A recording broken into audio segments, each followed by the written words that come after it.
Hola, ¿cómo están? Ya no sé si decir buen día, buena tarde, buena noche, no sé a qué hora van ustedes a consultar esto que va a aparecer por ahí en los medios digitales. Lo que sea muy buen momento para ustedes.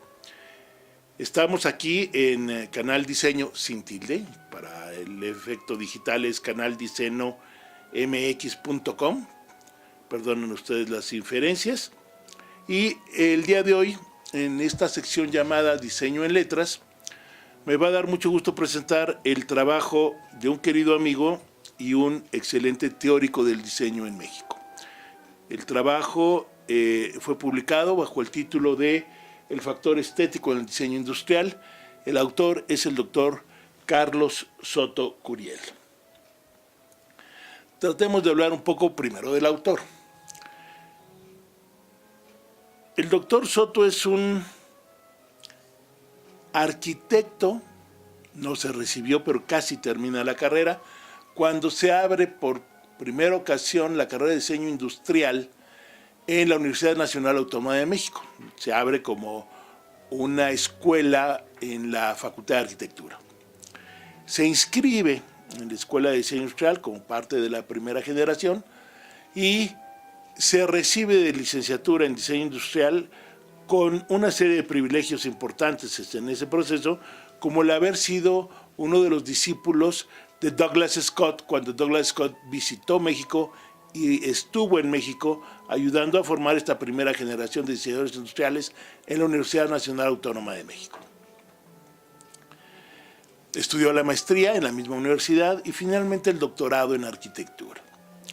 Lo interesante es que es un diseñador industrial por los 25.432 costados, como una práctica profesional que le llevó al diseño de mobiliario para oficinas en Muebles von Hauke, o para el diseño de autobuses en DINA, y para el equipamiento de aeropuertos en la época de ASA, en la que cuando uno llegaba a cualquiera de los aeropuertos en el país, uno se daba cuenta de que estaba en México. Con toda esta experiencia profesional, además, dedicó casi toda su vida profesional en la misma escala al trabajo docente desde que se tituló de la carrera.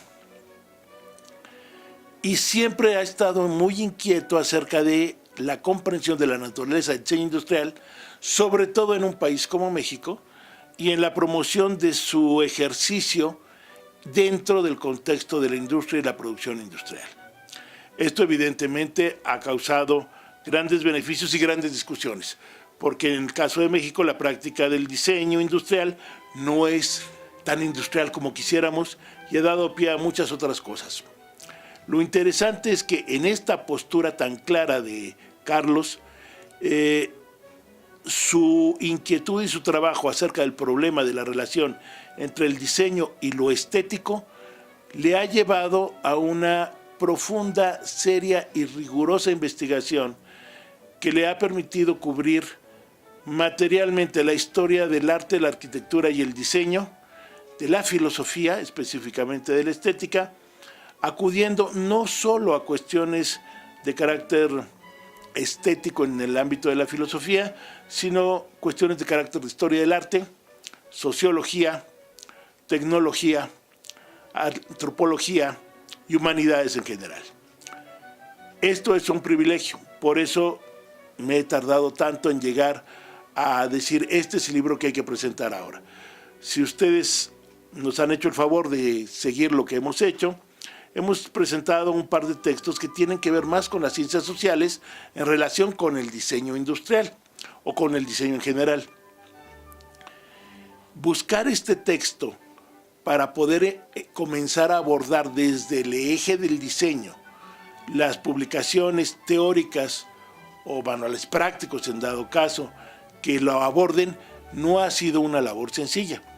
La revisión pues, me ha llevado por varios de los autores que el mismo Carlos Soto nos presenta en su documento, hasta que finalmente me parece que este texto, el de los factores estéticos en el diseño industrial, es tal vez la mejor manera de introducirse al tema de la reflexión teórica de esta disciplina. hemos revisado un poco acerca de la experiencia del autor. Permítanme decir algo acerca de el libro en sí mismo. Es un objeto curioso, es un objeto cómodo para la lectura, atractivo, con un diseño que permite una lectura del texto en sí mismo, pero con una profusión de ilustraciones muy bien seleccionadas y con pies de foto muy claros, que nos permiten hacer la lectura por lo menos desde 3 maneras distintas. La lectura típica de quien está browseando en la librería, que es básicamente escanearlo y ver imágenes. La lectura un poquito más detallada de imágenes y pies de foto, que están muy bien seleccionadas. Y la lectura en la que nos permite el texto, que es provocado y apoyado por la ilustración que nos brindan las fotos y sus pies de fotos. Esto me parece una experiencia agradable en general en el texto. La editorial también merece su mención. Lo que se fundó como escuela de diseño en la Facultad de Arquitectura devino en lo que hoy es el Centro de Investigación en Diseño Industrial, el CIDI, como normalmente le llamamos, y muy poco se habla del trabajo de esfuerzo editorial que hace el CIDI a partir del trabajo de investigación, de docencia, de experimentación que hacen sus profesores. De hecho, les recomendaría que busquen el catálogo de publicaciones del CIDI, donde van a encontrar varias colecciones, entre ellas la colección que ahora nos ocupa, que es la colección llamada CIDI Investigación. Tratando de abordar ya un poco el tema. Lo que resulta interesante y es un elemento introductorio fundamental en este texto es el interés de abordar el problema de lo estético en el diseño industrial. Para consumidores en general, lo estético es algo muy sencillo. Pues me gusta, no me gusta, punto. Si sí, pago, si no, que se olviden de mi dinero, de mi persona y de todo lo demás. Pero para quienes de alguna manera estamos involucrados en el ejercicio del diseño o su docencia, y que además estamos involucrados en el ejercicio o docencia del diseño industrial, el asunto no es poca cosa. Es uno de los rasgos distintivos del diseño, es uno de sus objetivos fundamentales. La razón por la cual existe esta profesión es porque además de poder imaginarnos antes de que se produzcan los artefactos, los llamados objetos productos por el autor, nos preocupa sobre todo que su figura provoque en los que pueden ser sus usuarios, sus compradores, las emociones necesarias para que el deseo de su disfrute en su posesión los lleve a el consumar el acto del consumo. Para nosotros esto es fundamental. Hacer cosas que sean técnicamente muy eficaces, pero estéticamente irrelevantes, impertinentes o francamente horribles, pues es un fracaso profesional. Punto. No podemos llamarlo de otra manera. El abordar esto en este texto, con la profusión de investigación que ha realizado el doctor Soto, pues es algo digno de agradecerse y de recomendar su lectura para todos aquellos que están empezando a considerar el embarcarse en esta aventura del diseño industrial con las condiciones que lo vivimos en este país y en esta cultura contemporánea. Tradicionalmente estamos acostumbrados a asumir que hay 6 categorías estéticas. Está lo bello y lo feo, está lo sublime y lo grotesco, y está lo cómico y lo trágico. Estas categorías son las que nos da a conocer Aristóteles, siglos antes de Cristo, y con las cuales hemos venido funcionando finalmente hasta el siglo XVIII. En toda esta época, Lo interesante es que todo lo que eran los objetos de uso cotidiano no era considerado para nada parte del fenómeno de lo estético. De hecho, las 9 musas de la tradición griega, ninguna contempla la arquitectura, la pintura ni la escultura. Todas se dedican a las artes escénicas. Y si nos damos cuenta, estas categorías estéticas de las cuales hablábamos, entre lo bello y lo feo, lo sublime, lo grotesco, lo trágico y lo cómico, estamos hablando básicamente de lo que se daba en el escenario de un anfiteatro griego, de la Grecia clásica. Es decir, estamos hablando de las artes básicamente escénicas, no de las llamadas artes plásticas, o a partir del señor Baumgarten, que es quien en el siglo XVIII asume que la estética es algo digno de reflexión, que no es algo que sucede en las cosas por sí mismas, no son bellas o feas por sí mismas, sino que es algo que nosotros los seres humanos emitimos como un juicio ante la figura de las cosas. De una manera un poco caricaturesca, podemos decir que hasta Baumgarten, la belleza o lo estético estaba viviendo en las cosas, en los chunches. Permítanme un momento. Y después de Baumgarten, la belleza empezó a residir en algo que está entre las orejas, atrás de los ojos, y que es difícil de conocer y de expresar. A partir de ese momento, hasta más o menos la Revolución Industrial, se dio una especie de disparidad entre lo que era el ejercicio de la producción de artefactos más o menos decentes y pertinentes al modo de vida, y la disquisición de lo estético y bello referido básicamente al trabajo de carácter artístico. Recordemos que hasta el 480 la artesanía se encargaba de la producción de todas las cosas, de las cosas cotidianas como la cuchara para comer la polenta, hasta las cosas excepcionales como la escultura de el David de Miguel Ángel.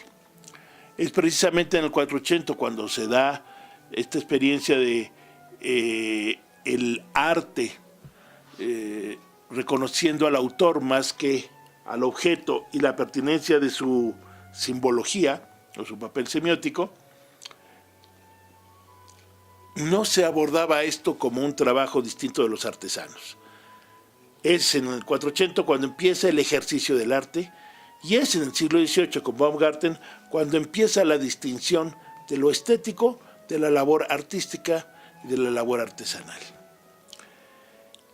Lo importante del texto del doctor Soto es la claridad y la ágil secuencia con la que nos va haciendo la explicación de todo este fenómeno de la disquisición de lo estético en las cosas y en la noción que del mundo tenemos los seres humanos.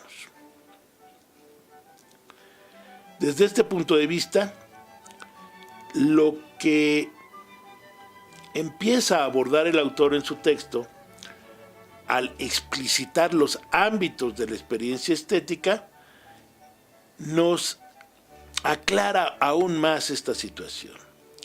Nos habla de cómo lo primero que tenemos como experiencia digna de llamarse estética es esta relación con la naturaleza. Nos empiezan a sorprender agradablemente fenómenos como los atardeceres, como la magnitud del mar, como el escuchar el sonido del viento en el bosque, este tipo de experiencias que nos da lo que la naturaleza brinda, no lo que producen los seres humanos. En segunda instancia nos habla de la importantísima labor que juega el erotismo como una fuente de placer estético, no solo como un instrumento de reproducción, sino como una ocasión de placer, de disfrute y de empatía con los otros que es característico de nuestra condición humana. En tercera instancia, el ámbito estético que nos hace identificar el doctor Soto es el fenómeno de lo religioso, la gran sorpresa del mundo y la noción de que debe haber alguna cosa superior a lo humano, causa y finalidad de esta experiencia. Después de esto, lo que resultan experiencias estéticas importantes desde el punto de vista del autor son la comicidad, lo lúdico y la gastronomía. Todas experiencias cotidianas, directas del ser humano contra el mundo, la comicidad, en la manipulación del mundo, lo lúdico, y en el consumo del mundo, la gastronomía. A partir de este punto, dejamos de ver lo que es la experiencia, vamos a decir, pasiva del ser humano respecto al mundo, como fuente del placer estético. Y empieza a proponernos el doctor Soto la ocasión en la que la producción humana produce a su vez en los otros un placer estético. Es decir, empezamos a hablar de lo que los seres humanos producimos que puede ocasionar placer estético.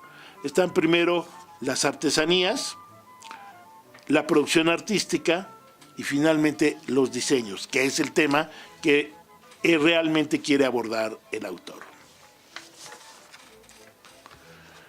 Después de habernos hablado de todos estos ámbitos de lo estético,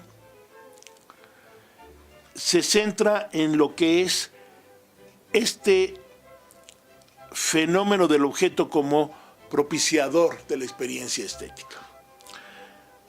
Nos empieza a hablar de cómo Eduardo Barroso Neto, un diseñador industrial brasileiro, basado en las posturas precisamente de antropólogos, analiza y categoriza los distintos niveles estéticos de los artefactos, de las cosas.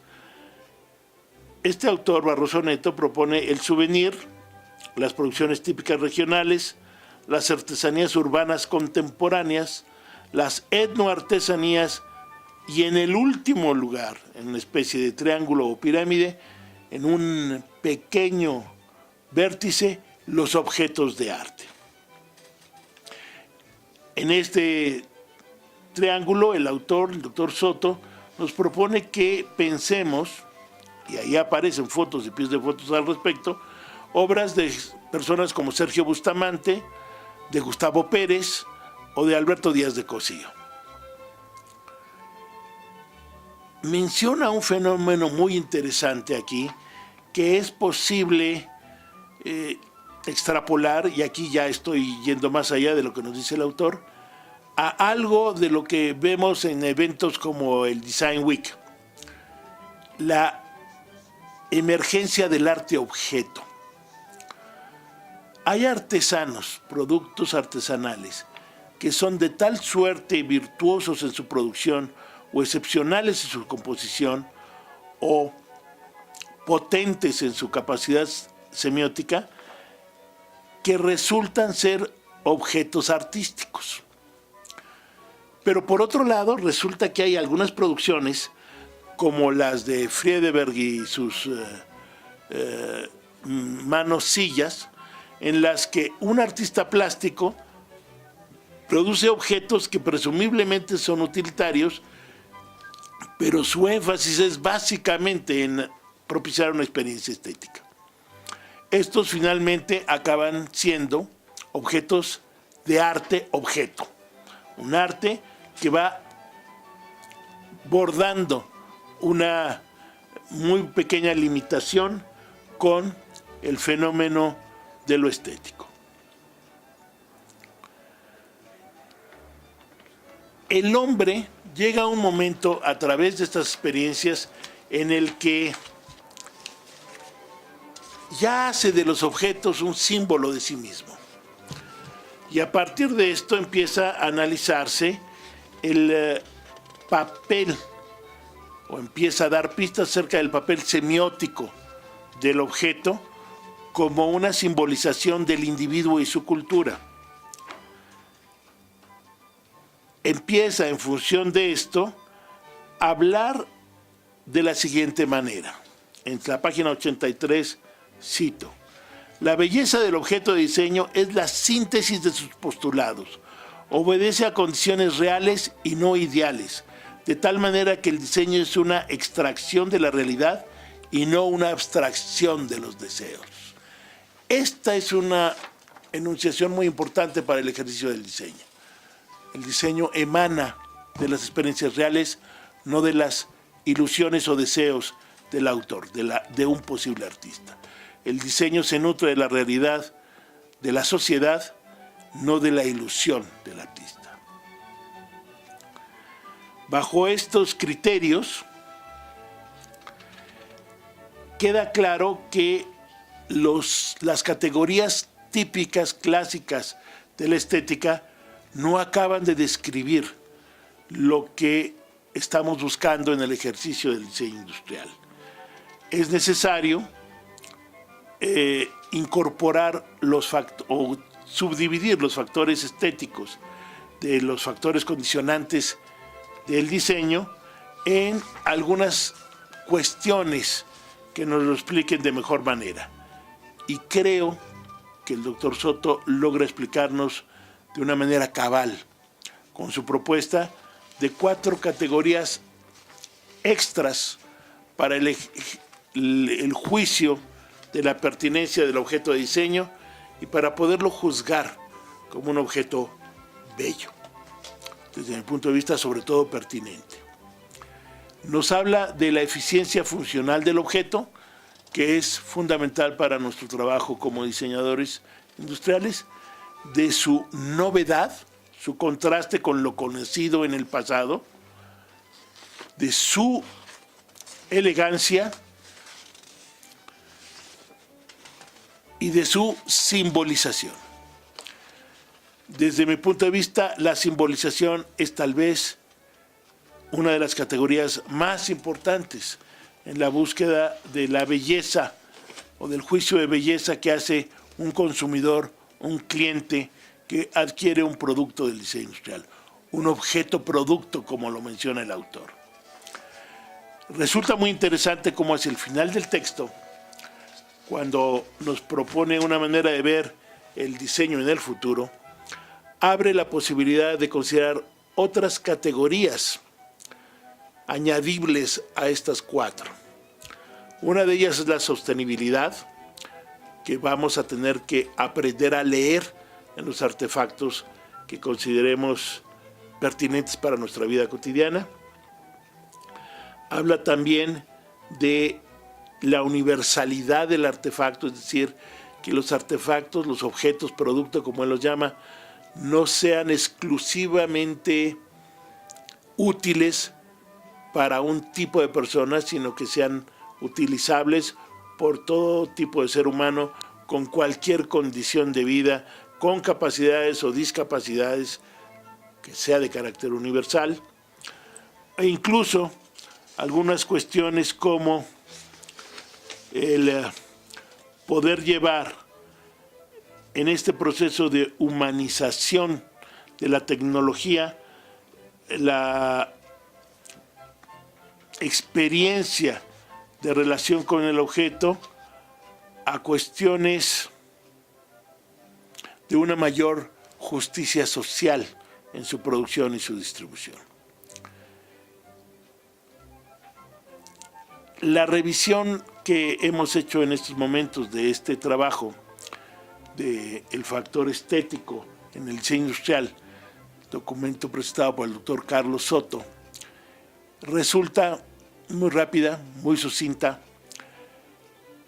y creo que la profusión de la investigación realizada por el autor, la precisión con la que escoge a los autores y las citas que hace de ellos, resultan fundamentales para aquellos que quieran abordar al inicio o al fin de su vida profesional al diseño industrial como un modo adecuado del vivir en hoy.